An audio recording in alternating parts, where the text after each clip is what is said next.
there's nothing showier than the Dragon's Breath shotgun sequence, this Yeah. overhead sequence. That, I mean, you can't help but think that there's a strong video game influence Oh, on huge. that Yeah. on that sequence. And it's probably no surprise to see on your filmography that you're attached to not one but two different projects, Rainbow Mhm. Six and Ghosts, which both, right, exactly, that have obvious video game roots. How strong are games in your life, and do they infiltrate your sensibilities when you're making Yeah, John Wick movies? funny enough, I'm not a gamer at all. Like I don't play video games, but I don't like literally I don't own one. I don't I wouldn't know how to turn PlayStation on. But my partners and my friends, like they're very big into gaming. But I love the gaming world. I love the creative expo. I will sit and watch gameplay for hours. I will sit and watch the cinematics for hours and days. Like, I always been into looking and like it clicks with me. It's like anime or manga. It just clicks. I get it. Like just like I can sit and watch with no subtitles. I can watch a Japanese thriller. I can watch any of Kurosawa stuff, and I can watch any wuxia film, not just for the action, but it makes sense to watch it and try to figure things out. I love Korean cinema. So when it comes to games, again, I like, before they made any TV show with Last of Us, I would just watch, my friends play it and I watched cinematics and I got the story. Right. Before Arcane became a very big, animatic TV show, I don't think the game was nearly as good as the anime, but I love what they were trying to say with that, and then Assassin's Creed had come out decades ago, and I was like, this is the coolest thing ever. Like, I never played the game, but I would watch it for hours and watch people play. I love what I love, and having part of our stunt company did. We were some of the first, if not one of the first, stunt teams to really become involved in motion capture, way back before it was even implemented in film.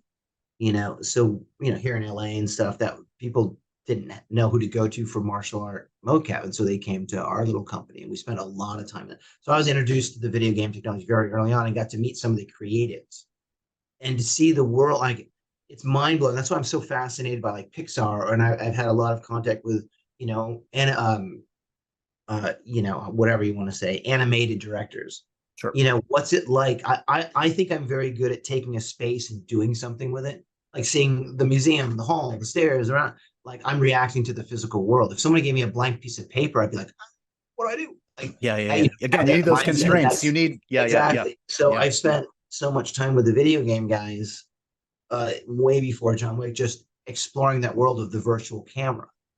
And that's a challenge to me. So like for the last 20 years, that's been a huge influence on how I think and how my creative process goes, is using the video game ideas of virtual technology and world building and all that. Like, you can't, the Wachowskis, who I learned 90% of my career from, and whether I'm willing to bet any major director has at least delved into anime or video game, because Right. it's the creative mind is the limit. And if you're not delving into that as a director, I think you're limiting your exposure to things. So, the video game reference, like, it just makes you think like, well, most people don't do elongated top shots because you're looking at a carpeted floor, or you only get one perspective. You see a puff of smoke. So the challenge was, well, how do I show a gunfight in a different way? And it's just like, oh, I love top shots in general. It's how we use stunt doubles and how we get through stuff. But like, you answer questions. And for John Wick, it's always, how do we make it look artsy?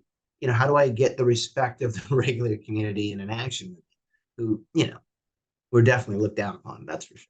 But like, so how do you blow them away with your cinematography and your production? Well, we'll get an ammunition that spreads, and I had been exposed to Dragon's Breath years ago through my friends in that world. And we're like, well, we'll do that. And if you look down, it's like Etch a Sketch. You get to make pretty pictures with muzzle flashes and ammunition, and we'll change the color of the floors, and we'll put holes in it, and we'll make the guys come in, and we'll put paper in the air. And it does have a very video game aspect. Right. But I think if I hadn't been so exposed to anime and video games, you just don't think like